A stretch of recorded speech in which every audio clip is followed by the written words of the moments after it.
चेन्नई की व्यस्त सड़क पर ड्यूटी के वक्त महिला सफाईकर्मी पद्मा को एक थैला पड़ा मिला। भीतर झांका तो 45 लाख रुपए की सोने की ज्वेलरी देख वह चौंक गई, लेकिन लालच का कोई भाव उनके मन में नहीं आया। सीमित आमदनी और साधारण जिंदगी के बावजूद पद्मा ने बिना देर किए ये थैला पुलिस को सौंप दिया। सफाई करते वक्त पद्मा की नजर सड़क किनारे पड़े एक बैग पर पड़ी। आमतौर पर लोग ऐसे बैग को या तो अनदेखा कर देते हैं या उसे कबाड़ समझकर आगे बढ़ जाते हैं, लेकिन पद्मा को कुछ अजीब लगा। उन्होंने झाड़ू रोकी, बैग उठाया और झांक कर देखा। जैसे ही बैग खुला वह सन रह गई। अंदर सोने के गहने थे, हार, कंगन, चूड़ियां, चमक ऐसी कि आंखें चौंधिया जाएं। पल भर के लिए पद्मा के हाथ थम गए। मन में सवाल आया, इतना सोना आखिर किसका होगा? गहने लगभग 45 लाख रुपए के थे। इतनी बड़ी रकम जो किसी की पूरी जिंदगी बदल सकती थी, लेकिन यहीं से पद्मा की कहानी खास बन जाती है। पद्मा ने न तो देर की, न ही किसी से सलाह ली। उन्होंने बैग बंद किया और सीधा पौंडी बाजार पुलिस स्टेशन पहुंच गई। वहां पुलिस से कहा कि सड़क पर सफाई करते वक्त ये बैग मिला है। पुलिस भी हैरान रह गई जब बैग खोला गया और गहनों की गिनती और वजन करने के पश्चात गहनों की कीमत करीब 45 लाख रुपए आंकी गई।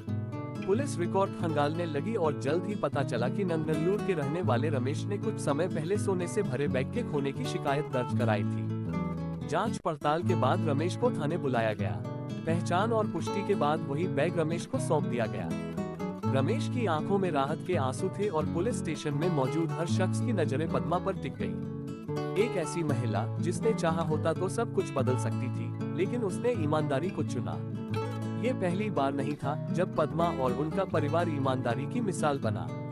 पुलिस ने बताया कि कोरोना लॉकडाउन के दौरान मरीना बीच के पास पद्मा के पति सुब्रमणी को सड़क पर 1.5 लाख रुपए कैश मिले थे। तब भी उन्होंने बिना किसी लालच के पैसे पुलिस को सौंप दिए थे। पद्मा और सुब्रमणी एक किराए के घर में रहते हैं। परिवार में एक बेटा और एक बेटी है। सीमित आमदनी में घर चलाना आसान नहीं, लेकिन दोनों एक मिसाल है। पद्मा की इस ईमानदारी की चर्चा जल्द ही पूरे चेन्नई में फैल गई। मीडिया से लेकर सोशल मीडिया तक हर जगह एक ही सवाल था, आज के दौर में भी क्या ऐसे लोग होते हैं? तमिलनाडु के मुख्यमंत्री स्टालिन तक ये खबर पहुंची तो उन्होंने पद्मा को सम्मानित करने का फैसला किया। मुख्यमंत्री ने पद्मा को सम्मान पत्र के साथ 1 लाख रुपए की नकद राशि भेंट की और कहा कि पद्मा जैसी महिलाएं समाज की असली ताकत है। मशहूर ललिता ज्वेलरी के मालिक ने भी पद्मा की ईमानदारी की सराहना की। उन्होंने पद्मा और उनके पति को अपने घर आमंत्रित किया और सम्मानित किया। पद्मा का मानना है कि अगर वह वो सोना रख लेती तो शायद कुछ समय की खुशहाली मिल जाती, लेकिन जिंदगी भर का बोझ भी साथ आता। पद्मा मानती है कि उनके बच्चों के लिए सबसे बड़ी विरासत ईमानदारी है, न कि सोना या पैसा। लोगों का कहना है कि आज पद्मा उन चंद लोगों में शामिल हो गई है जिनकी कहानियां समाज को आईना दिखाती हैं। जब लालच, भ्रष्टाचार और धोखाधड़ी की बातें रोजाना होती हैं, तब पद्मा जैसी महिलाएं उम्मीद जगाती है कि इंसानियत अब भी जिंदा है। चेन्नई की उस सड़क पर जब लोग उस रास्ते से गुजरते हैं तो शायद उन्हें याद आता है कि यहीं कहीं पद्मा को 45 लाख का सोना मिला था, लेकिन लालच, लोभ की जगह उन्होंने ईमान को चुना था। चेन्नई की व्यस्त सड़क पर ड्यूटी के वक्त महिला सफाईकर्मी पद्मा को एक थैला पड़ा मिला। भीतर झांका तो 45 लाख रुपए की सोने की ज्वेलरी देख वह चौंक गई, लेकिन लालच का कोई भाव उनके मन में नहीं आया। सीमित आमदनी और साधारण जिंदगी के बावजूद पद्मा ने बिना देर किए ये थैला पुलिस को सौंप दिया। सफाई करते वक्त पद्मा की नजर सड़क किनारे पड़े एक बैग पर पड़ी। आमतौर पर लोग ऐसे बैग को या तो अनदेखा कर देते हैं या उसे कबाड़ समझकर आगे बढ़ जाते हैं, लेकिन पद्मा को कुछ अजीब लगा। उन्होंने झाड़ू रोकी, बैग उठाया और झांक कर देखा। जैसे ही बैग खुला वह सन रह गई। अंदर सोने के गहने थे, हार, कंगन, चूड़ियां, चमक ऐसी कि आंखें चौंधिया जाएं। पल भर के लिए पद्मा के हाथ थम गए। मन में सवाल आया, इतना सोना आखिर किसका होगा?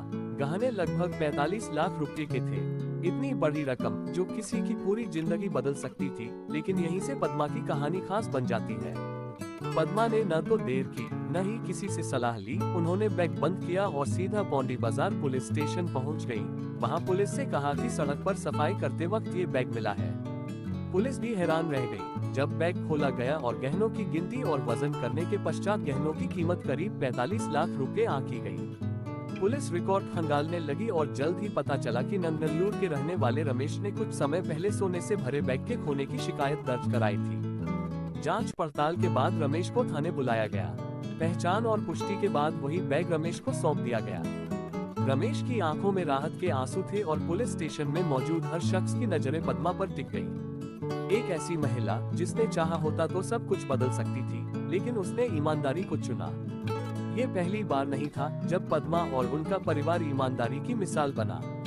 पुलिस ने बताया कि कोरोना लॉकडाउन के दौरान मरीना बीच के पास पद्मा के पति सुब्रमणी को सड़क पर 1.5 लाख रुपए कैश मिले थे। तब भी उन्होंने बिना किसी लालच के पैसे पुलिस को सौंप दिए थे। पद्मा और सुब्रमणी एक किराए के घर में रहते हैं। परिवार में एक बेटा और एक बेटी है। सीमित आमदनी में घर चलाना आसान नहीं, लेकिन दोनों एक मिसाल है। पद्मा की इस ईमानदारी की चर्चा जल्द ही पूरे चेन्नई में फैल गई। मीडिया से लेकर सोशल मीडिया तक हर जगह एक ही सवाल था, आज के दौर में भी क्या ऐसे लोग होते हैं। तमिलनाडु के मुख्यमंत्री स्टालिन तक ये खबर पहुंची तो उन्होंने पद्मा को सम्मानित करने का फैसला किया।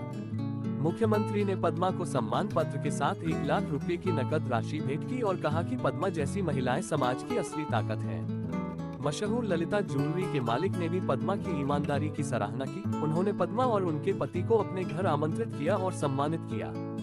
पद्मा का मानना है कि अगर वह वो सोना रख लेती तो शायद कुछ समय की खुशहाली मिल जाती, लेकिन जिंदगी भर का बोझ भी साथ आता। पद्मा मानती है कि उनके बच्चों के लिए सबसे बड़ी विरासत ईमानदारी है, न कि सोना या पैसा। लोगों का कहना है कि आज पद्मा उन चंद लोगों में शामिल हो गई है जिनकी कहानियां समाज को आईना दिखाती हैं। जब लालच, भ्रष्टाचार और धोखाधड़ी की बातें रोजाना होती हैं, तब पद्मा जैसी महिलाएं उम्मीद जगाती हैं कि इंसानियत अब भी जिंदा है। चेन्नई की उस सड़क पर जब लोग उस रास्ते से गुजरते हैं तो शायद उन्हें याद आता है कि यहीं कहीं पद्मा को 45 लाख का सोना मिला था, लेकिन लालच, लोभ की जगह उन्होंने ईमान को चुना था।